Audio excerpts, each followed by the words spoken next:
बिस्मिल्लाहिर्रहमानिर्रहीम इय्याका नअबुदु व इय्याका नस्तईन। मैं एहसान नाज प्रोग्राम सियासत बखैर में आपको खुशामदीद कहता हूँ। इस वक्त इसराइल फ़लस्तीन पर जो जुल्म ढा रहा है और जिस तरीक़े से उन्होंने खून की होली वहाँ पे खेली हुई है और उनका साथ देने वाले यहूद और हनूद अमेरिका और इंडिया उनके साथ खड़े हैं और वो मुसलमानों को हर लम्हा तबाह करने के लिए नेस्तो नबूद करने के लिए इकट्ठे रहते हैं। लेकिन बदकिस्मती ये है कि हमारे मुसलमान आपस में बटे हुए हैं, जो छोटी छोटी रियासतों के मालिक हैं, लेकिन उनकी लड़ाइयाँ मुसलमानों के साथ हैं और उनकी दोस्तियाँ इंडिया और अमेरिका के साथ हैं। तो अब OIC का जो इजलास हो रहा है उसमें ये चाहिए OIC के तमाम मेंबरान को कि वो इसराइल से अपने सफ़ीरों को निकालें और वहाँ पर किसी किस्म का उनके साथ कोई तरक्याती काम ना करें, उनके साथ कोई तजारत ना करें, उनसे कभी तल्लक किया जाए और यही OIC का असल फ़ैसला होना चाहिए। बाकी रही बात, अब देखो ये अमेरिकी बहरी बेड़ा पाकिस्तान की जब जंग हो रही थी ना, उस वक्त ये चला था लेकिन पहुँचा नहीं था। इसी तरह मुख्तलिफ और मिस्र में भी नहीं पहुँचा था। इस तरह जब भी मुसलमानों में कोई परेशानी होती तो वहाँ नहीं पहुँचता। अब ये इसराइल के लिए चला हुआ है तो देखिए पहुँचता है कि नहीं पहुँचता। लेकिन हम तमाम मुसलमानों को, तमाम सरबराहान ममालिक को ये सोचना चाहिए कि इस्लाम के लिए, आलम इस्लाम के लिए जो लोग ख़तरात हैं हम उनका बाजू ना बने बल्कि उनका बाजू मरोड़ें। आज हमने इसी मौजू पर बातचीत करने के लिए दावत दी है साबिक़ वज़ीर ख़ारिजा मियाँ खुर्शीद महमूद कसूरी साहब को। मैं इनको अपने शो में वेलकम करता हूं और इनके साथ हमारे स्टूडियो में जो लोग मौजूद हैं वो इंटरनेशनल कंसल्टेंट ग्रुप ऑफ के डॉक्टर्स हैं, जिनके प्रेसिडेंट हैं डॉक्टर तनवीर अरशद चौधरी साहब। डॉक्टर तनवीर अरशद चौधरी साहब, मैं आपको यहाँ पे खुशामदीद कहता हूँ। आपकी बहुत मेहरबानी, बहुत शुक्रिया कि आप अपने ग्रुप को यहाँ लेके आए। इनके साथ तशरीफ़ फरमाए डॉक्टर आसिफ भट्ट साहब, जो बड़ी दबंग बातें करते हैं। अब देखिए हमारी आवाम को इनकी बातों का फ़ायदा होता है। मैं आपको भी यहाँ पे खुशामदीद करता। इनके साथ हैं डॉक्टर अमजद नियाज़ी साहब, जो कि जनरल सेक्रेटरी हैं इंटरनेशनल कंसल्टेंट ग्रुप के। मैं आपको भी जनाब यहाँ पे वार्म वेलकम करता हूँ और मैं शुरू करता हूँ डॉक्टर तनवीर अरशद साहब से। वो ये बताएं कि ये इसराइल ने जो मज़ालिम ढाए हैं फ़लस्तीन पर और डे टू डे वो करते रहे और गज़ा की पट्टी को जिस तरीके से उन्होंने बमबारी की है, और आज ये अल्लाह ताला का करम हुआ है कि मस्जिद अक्सा में मुसलमानों ने वहाँ जाकर अजान दी है। इस बारे में ये जो लोग अमेरिका, इंडिया और इसराइल का जो गठजोड़ है, तरीक़ा है, इसके बारे में बताइए कि हमें क्या करना चाहिए। जी बिस्मिल्लाहिर्रहमानिर्रहीम। जैसे कि एहसान साहब, लोग अक्सर ये कहते हैं कि जी फ़लाँ ने भी इसराइल को तस्लीम कर लिया, फ़लाँ इस्लामी मुल्क ने भी तस्लीम कर लिया, तो बीइंग अ पाकिस्तानी होने के नाते हमें अपने काम करने चाहिए, इसराइल वाले जाने और फ़लस्तीन वाले जाने। लेकिन चूँकि हमें ये सोचना चाहिए कि हमारा ये जो मुल्क है, जब क़ायद आज़म ने इसकी बुनियाद रखी तो ये नज़रियाती मुल्क बनाया। नज़रियाती मुल्क का मकसद ये है कि ये ला इलाहा इल्लल्लाह पे बना। ला इलाहा इल्लल्लाह पे बनने का मकसद ये है कि मुसलमान जितने भी हैं वो कुर्रा अर्ज़ पर कहीं भी हों, वो एक जान है। उनमें से किसी एक को अगर सुई और कांटा भी चुभेगा तो हदीस है कि वो तकलीफ़ सारे मुसलमानों को होनी चाहिए। वरना तो पाकिस्तानी जितने भी हैं, हमें ये टुकड़ा हासिल करने की तो ज़रूरत नहीं थी। हमें नमाज़ पढ़ने में इंडिया में किसी ने नहीं रोका था। बेसिकली क़ायद आज़म ने जब ये नज़रियाती मुल्क बनाया तो इसका पर्पज़ और मकसद सिर्फ ये था कि हम पूरी दुनिया के उम्मत मुसलमा जहाँ कहीं भी है उनके दुख दर्द में उसी तरह शामिल हों जिस तरह अपने दुख दर्द में होते हैं। अब आज के दौर के अंदर चूँकि इसराइल पिछले कई दहाइयों से वो जुल्म और बर्बरियत का माहौल और उसके पीछे जितनी भी आलमी ताकतें हैं, इंटरनेशनल ताकतें हैं, ये मिल के उनका साथ देती हैं और इसी तरह फ़लस्तीन जो है वो मजलूमियत का शिकार है। बदकिस्मती ये है कि हमारे जितने भी इस्लामी मुल्क हैं, इस्लामी बरादर मुल्क हैं, किसी ने उनको एक्सेप्ट किया हुआ इसराइल को, किसी ने नहीं किया हुआ। बनिस्बत इस बहस में पढ़ने के कि किसी ने कबूल किया या नहीं किया, बीइंग अ मुस्लिम हमें जो है वो फ़लस्तीन को हर हाल में सपोर्ट करना है, इखलाकी तौर पे भी, उसको हमने मुआशी तौर पे भी करना है। जैसे कि आपने देखा कि इंडिया है जो कि हमारा अज़ली दुश्मन है, इसी तरह जो अमेरिका है वो पूरी दुनिया का सबसे बड़ा दहशतगर्द है। वो सारे ग्रुप को साथ मिलाता है और मिला के साजिश करता है और मजलूम के ऊपर हमेशा जुल्म करता है। कभी भी किसी तरह भी उन्होंने फ़लस्तीन के हकूक़ आज़ादी की बात नहीं की और ना ही कभी उन्होंने कश्मीर की आज़ादी की बात की। अक़वाम मुत्तहिदा की करारदादें बेशुमार मौजूद हैं, लेकिन उन पर कतई तौर पर कोई अमल दरामद नहीं होता और अमेरिका उस पर किसी तरह का कोई एक्शन नहीं लेता। अपने वफद को लेकर जा रहे हैं वहाँ पर मुसलमानों की जी, मैं ये समझता हूँ कि बीइंग अ डॉक्टर हमारी ये जिम्मेदारी है कि फ़लस्तीन के अंदर या कोई भी मुस्लिम हो या गैर मुस्लिम हो, जिसको भी किसी जगह पे भी तिबी इमदाद की ज़रूरत है, हमारा इंटरनेशनल ग्रुप जो है, कंसल्टेंट ग्रुप है, ये हमेशा हाजिर खिदमत है। अगर हम हुकूमत हमें फैसिलिटेट करे या ना करे, हम हर हाल में तैयार हैं और हर हाल में जाके फ़लस्तीन के लोगों की मदद करेंगे इंशाल्लाह। ये डॉक्टर आसफ भट्ट साहब, आप ये बताएं कि आपकी क्या तैयारी है वहाँ फ़लस्तीन में जाकर लोगों की खिदमत करने के लिए? देखिए जी, पहले तो फर्स्ट ऑफ ऑल मैं बहुत शुक्रिया अदा करता हूँ एहसान साहब आपका कि आप लोगों ने हमें आज इस बहुत अहम मौजू पे इनवाइट किया। मैं प्रेसिडेंट साहब का शुक्रिया अदा करता हूँ। सबसे अहम चीज़ ये है कि जब किसी इलाके में किसी किस्म का जंग का माहौल जब सरगर्म होता है तो वहाँ पे सबसे अहम चीज़ है तिब्बी इमदाद दी जाना। अब बीइंग अ मुस्लिम, फ़लस्तीन जैसा कि डॉक्टर साहब ने बड़ा प्यारा जिक्र कर दिया है कि हम अगर मुसलमान वो है जिसके एक हिस्से में भी कांटा चुभे तो पूरे बदन में तकलीफ होती है। तो as a being doctor, as a being a Muslim, last year हम लोगों ने जब फ्लड रिलीफ हुआ था तब भी हम डॉक्टर साहब की क़यादत में गए थे। तो आज भी हम इंशाल्लाह अपने प्रेसिडेंट की क़यादत में हुकूमत के तवस्सुत के साथ, हुकूमत हमारे साथ इसमें अपना पूरा मुजाहिरा करें। हुकूमत आपके साथ है, यू डोंट वरी। इंशाल्लाह जी, हम अपनी तमाम जो सलाहियतें बरूकार लाएंगे। जो वहाँ पे एक बर्बरियत का, जुल्म का माहौल बरपा है, हम एज अ पाकिस्तानी और एज अ डॉक्टर और एज अ मुसलमान सबसे पहले हम जाके उन अपने भाइयों की, बहनों की खिदमत के लिए सरगर्म है। डॉक्टर अमजद साहब, आप माशाल्लाह एक आसन फरीज़ा पाकिस्तान में भी अंजाम दे रहे हैं और ये जो इस वक्त जुल्म और बर्बरियत फ़लस्तीन में हो रही है, पहले ये कश्मीर में भी है और भी बोस्निया में भी और मुख्तलिफ जगहों पर ये जुल्म होता रहा है और ये सारे तमाशा देखते हैं। अब इसराइल पर थोड़ा सा फ़लस्तीन ने वार किया है और अपना दफा किया है, तो अब सब ने उनके साथ दुश्मनी छीन ली। आप इस बारे में क्या करेंगे? मुसलमानों को क्या किरदार होना चाहिए? सर, पहले तो मैं बहुत शुक्रिया अदा करूंगा आपका कि आपने मुझे वेलकम किया अपने प्रोग्राम में। अच्छा, इस तरह है कि जो इसराइल है, इसराइल बेसिकली कोई एक कंट्री नहीं है, उसने जस्ट कब्जा किया हुआ है फ़लस्तीन के ऊपर, जो कि उसका कोई बुनियादी हक भी नहीं है। तो ऐसा वहाँ पे जो मेजॉरिटी हैं, वहाँ पे मुस्लिम्स हैं, तो उसका ये हक नहीं बनता कि वो किसी सूरत भी वो फ़लस्तीनियों को दबाए और उनके ऊपर जुल्म ढाए। तो अब उनके ऊपर अगर इस फ़लस्तीन ने कर दिया है हमला, तो अब हमारा हक बनता है कि ऐसे पाकिस्तानी, ऐसे मुस्लिम हम उनका साथ दें, हम अपने बहन भाइयों का और उनके दुख दर्द में बराबर के शरीक हो। डॉक्टर साहब ये बताएं कि पाकिस्तान की फ़ौज अक़वाम आलम की सबसे बेहतरीन फ़ौज है और ये मुख्तलिफ मौक़ों पर सऊदी भी गई है, यूएई भी गई है और दीगर ममालिक में भी गई है। इस मुश्किल की घड़ी में एटम बम तो सिर्फ पाकिस्तान के पास ही है ना, इस्लामी दुनिया में इस्लामी एटम बम का नाम पाकिस्तान है। तो हमारी अफवाज को इस मौका पर आपकी दानिश में क्या किरदार अदा करना चाहिए? देखें एहसान साहब, अगर मेरे से पूछें तो मैं तो चाहता हूं कि बगैर किसी बॉर्डर का लिहाज किए, बगैर किसी टाइम का वेट किए, हमारी फ़ौज को फौरी तौर पर रिएक्ट करना चाहिए।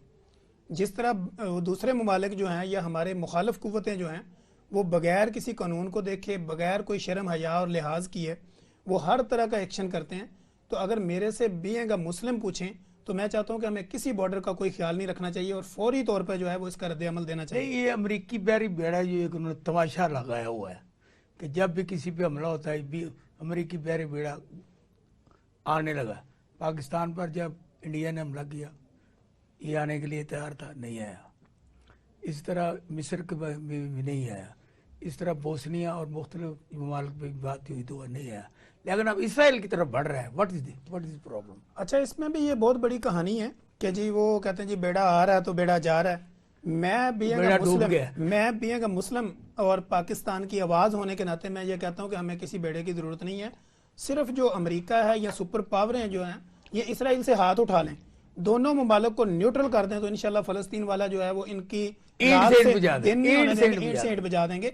ये जो उनको पीछे से सपोर्ट देते हैं ना, ये सपोर्ट बंद कर दें, दोनों मुल्कों को न्यूट्रल कर दें, ना हम मुसलमानों के पीछे खड़े हों ना ये यहूदियों के पीछे खड़े हों। आप रिजल्ट देखें, 24 घंटे में फ़लस्तीन जो है इसराइल को खाली कर देगा। या असवर साहब ये बताएं कि आप अगर अल्लाह ताला आपको हिम्मत देता है, आप फ़लस्तीन चले जाते हैं, तो आप क्या काम करेंगे वहाँ, किस तरीके से आप मदद करेंगे?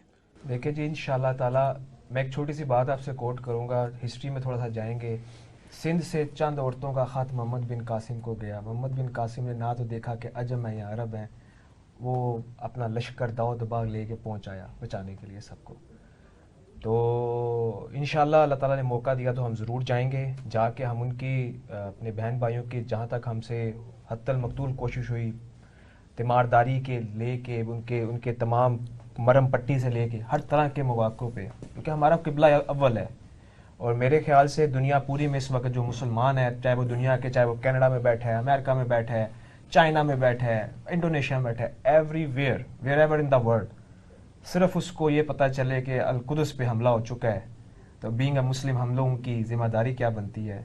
तो बीइंग अ मुस्लिम हर एक मुसलमान का फ़र्ज़ है कि वहाँ पे पहुँचना। हर एक की ज़िम्मेदारियाँ अपनी अपनी हैं।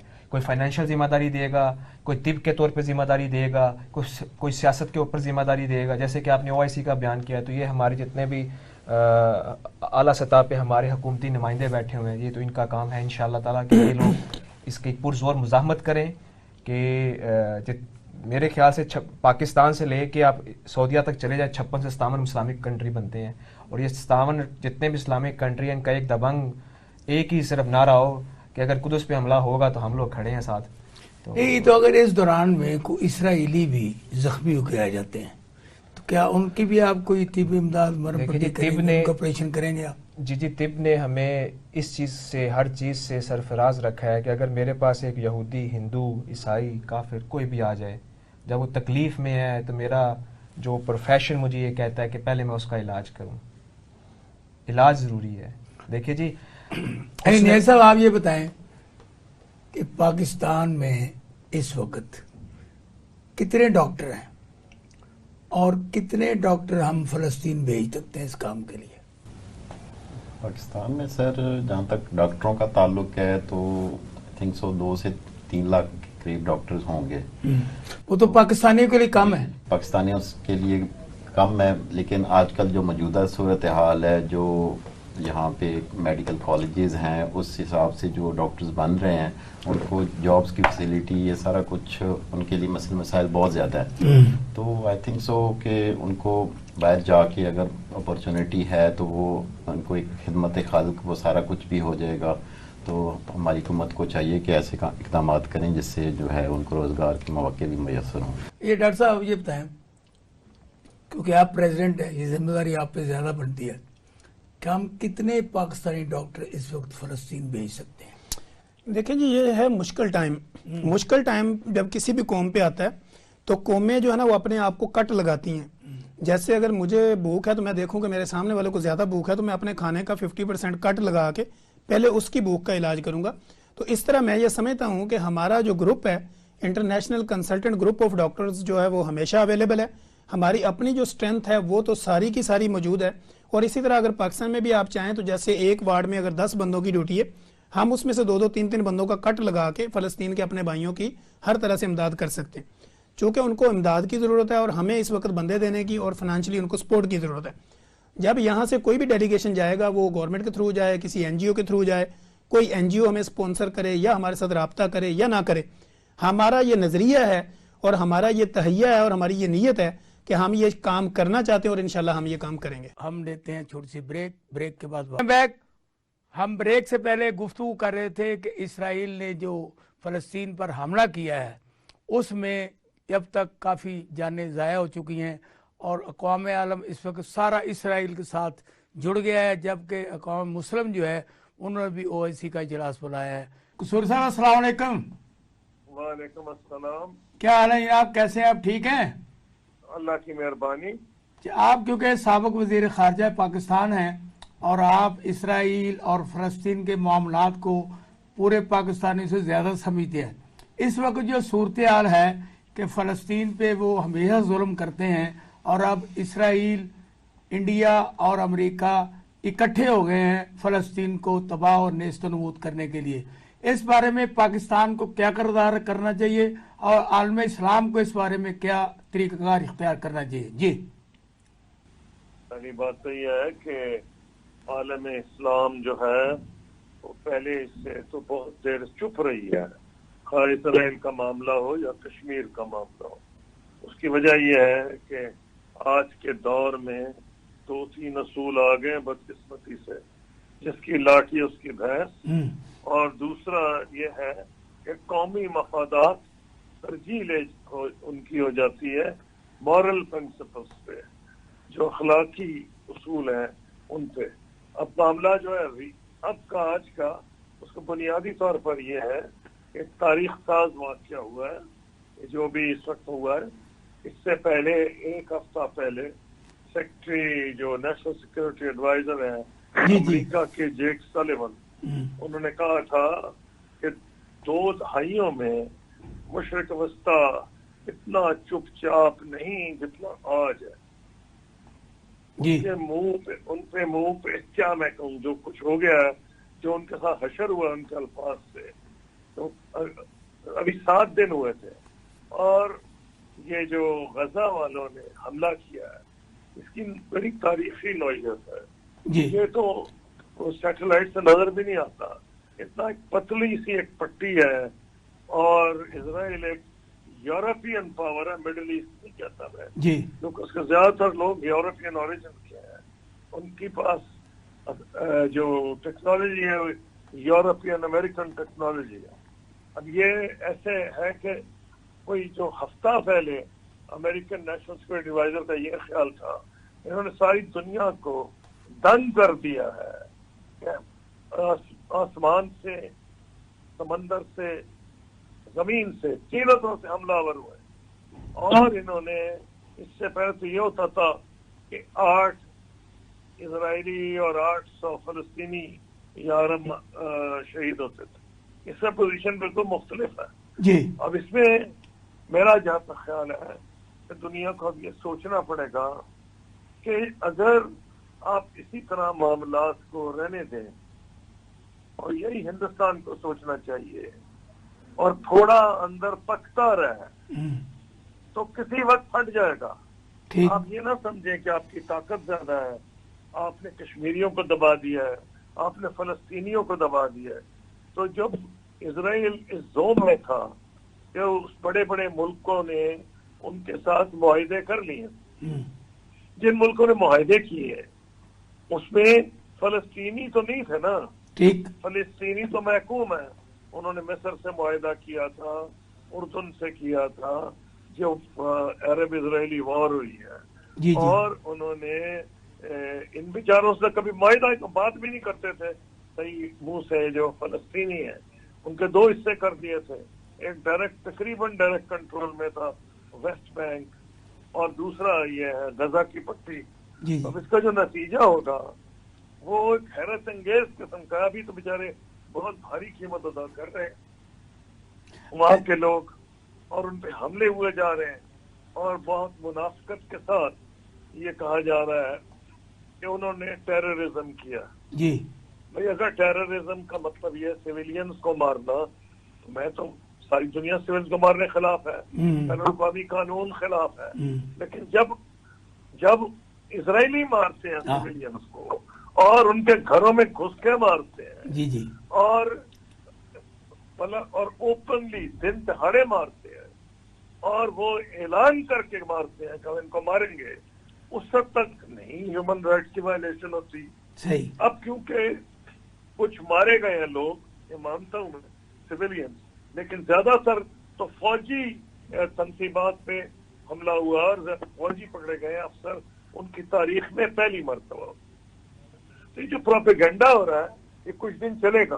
बदनसीबी से सरेदस्त जो गजा की अवाम है उनको भारी कीमत अदा करनी पड़ेगी। एक साहब ये बताएं, OIC का जो इजलास हो रहा है इसमें उनको क्या फैसला करना चाहिए, और ख़ास तौर पर जो सऊदी अरब के वलियात ने जो गुफ्तगू किया, अब उन्होंने फ़लस्तीन के हक़ में बात भी किया, उधर उन्होंने तस्लीम भी किया हुआ है इसराइल को, इस बारे में आप क्या कहें, क्या नया तरीकाकार क्या इख्तियार करना चाहिए? नहीं, पहली बात तो उन्होंने तस्लीम नहीं किया, जो है खबरें थी शायद करें, उनका एक फॉक्स न्यूज पे इंटरव्यू था ठीक। जिसमें वो ये कह रहे थे कि ये हम पीस के सिलसिले में इजराइल से आगे बढ़ रहे हैं।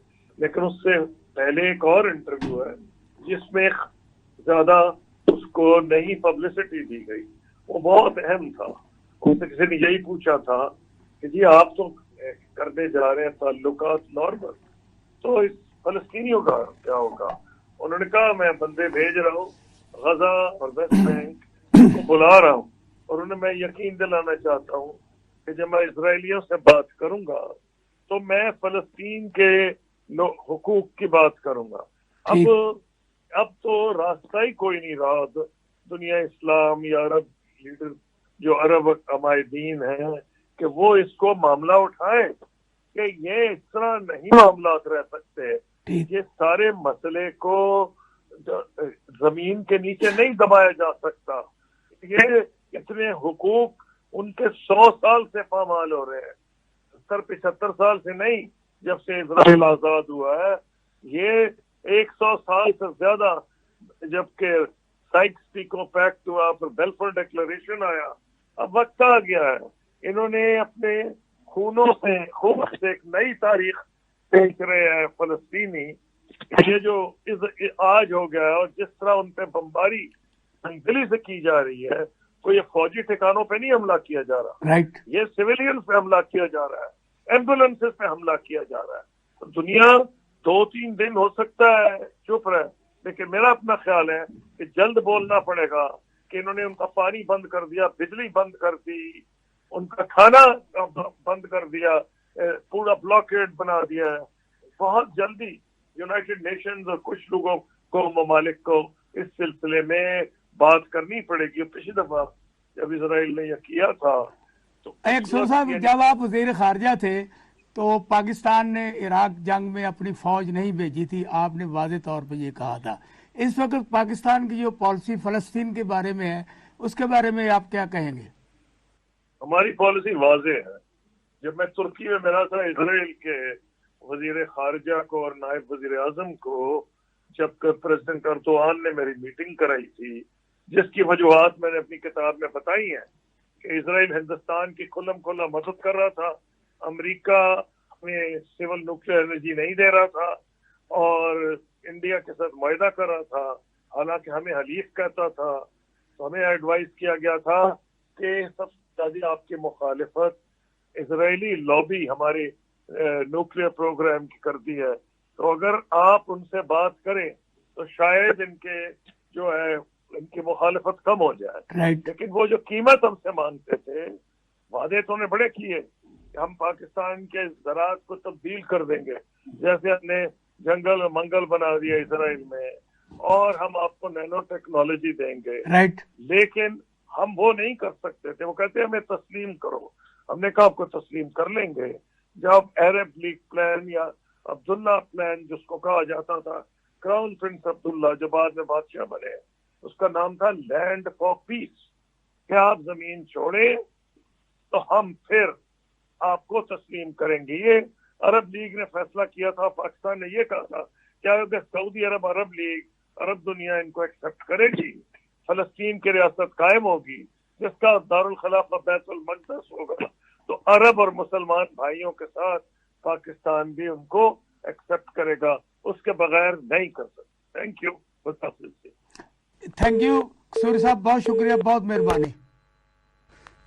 जी डॉक्टर साहब, ये बताएं, जो कसूरी साहब ने भी बातें की आपके सामने, उसमें उन्होंने ये कहा है कि पाकिस्तान को वाज़े अपना स्टेटस रखना चाहिए। जिस तरह मैं वज़ीर ख़ारिजा था, मैंने इराक जंग में पाकिस्तानी फौजें नहीं भेजी थी, तो आप क्या कहेंगे इस बारे में?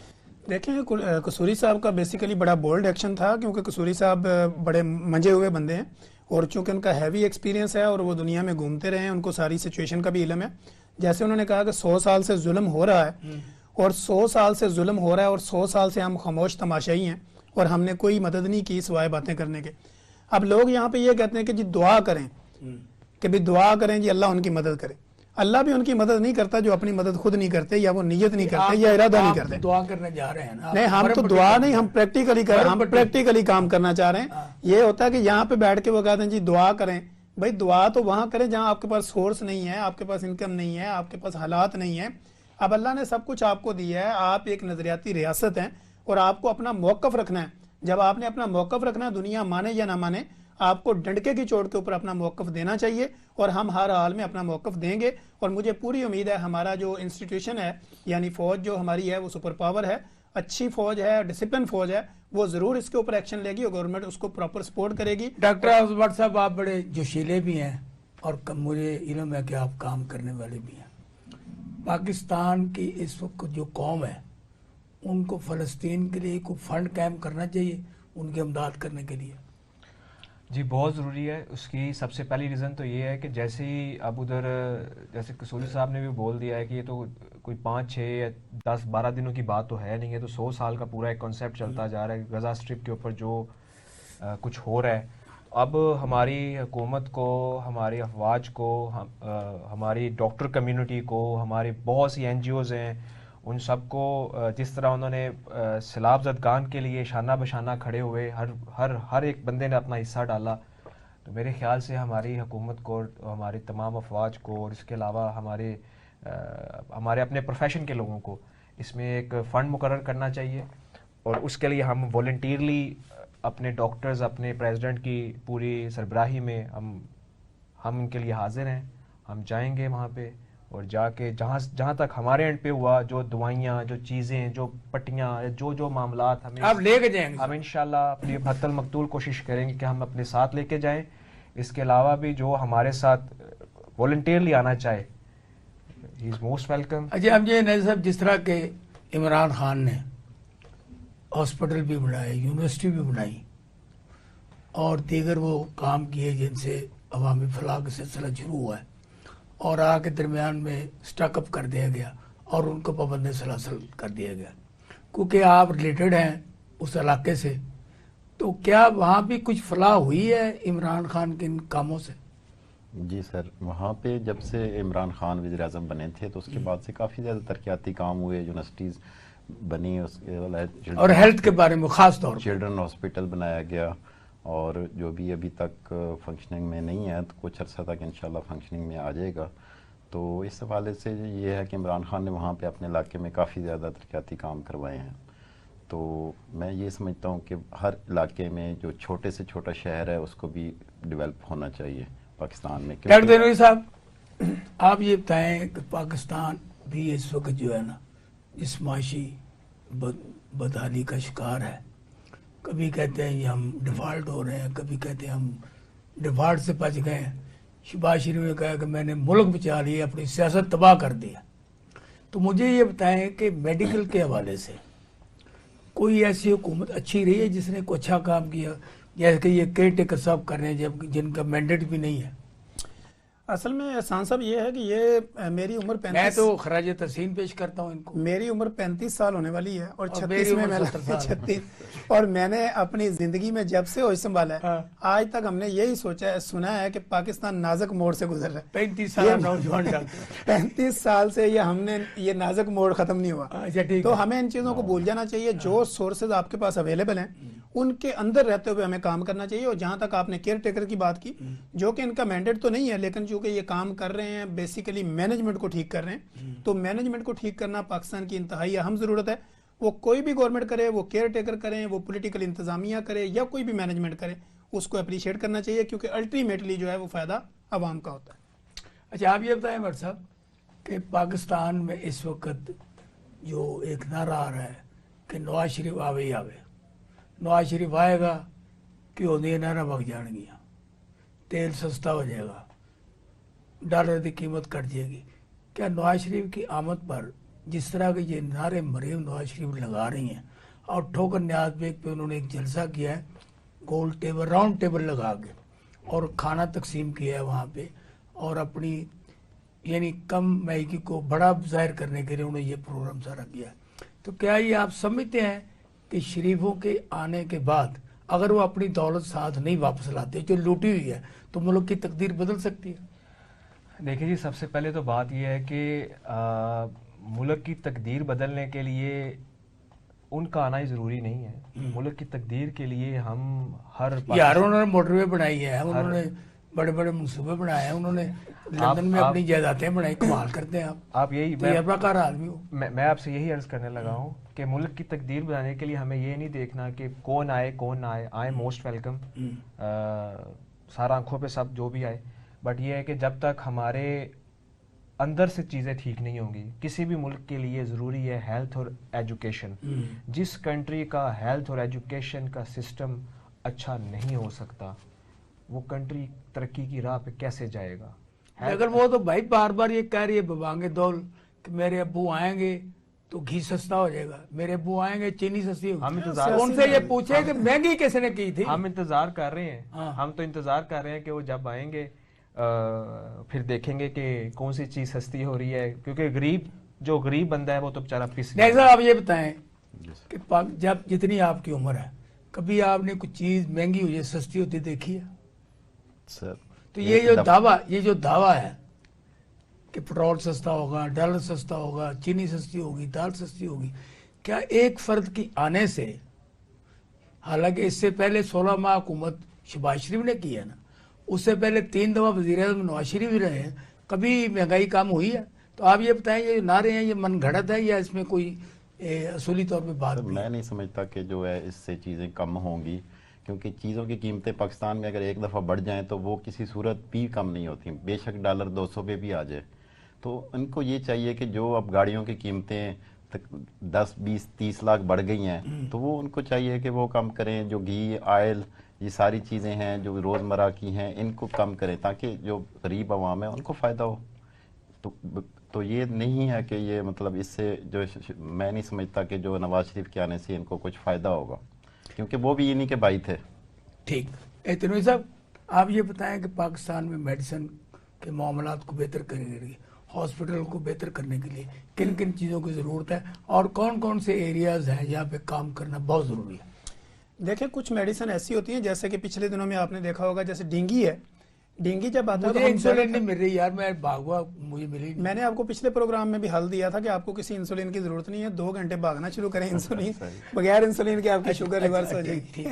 अच्छा, पिछले दिनों में लोग हमारे क्लिनिकल ट्रायल में आते हैं तो वो पूछते हैं कि डॉक्टर साहब ये पेनाडोल क्यों नहीं मिल रही? अब जैसे आपको पता, किसी भी बीमारी, मैंने आपका वीलॉग भी सुना अभी जी, किसी भी बीमारी के ऊपर जब लोड होता है ना, मसलन अगर पैरासीटामोल की खपत ज्यादा हो गई है तो वो रॉ मटेरियल बाहर से आता है। जब गवर्नमेंट कोई ऐसी एक्सटेंशन लगाती है या डॉलर का रेट ऊपर नीचे होता है या उनकी माल की जो क्वांटिटी होती है उसमें कट लगाया जाता है, तो ऐसी सूरत हाल में जो चीजें होती हैं वो रॉ मटेरियल शॉर्ट हो जाता है और कंपनी जो है वो जितना बना रही होती है उससे डबल उसकी खपत हो रही होती है। अब हमारे मुआशरे में होता है ऐसे है कि डेंगू अगर किसी एक बंदे को हुआ है और वो बंदा जब किसी मेडिकल स्टोर पे जाता है तो वो 10 पत्ते पैनाडोल खरीद के रिजर्व कर लेता है।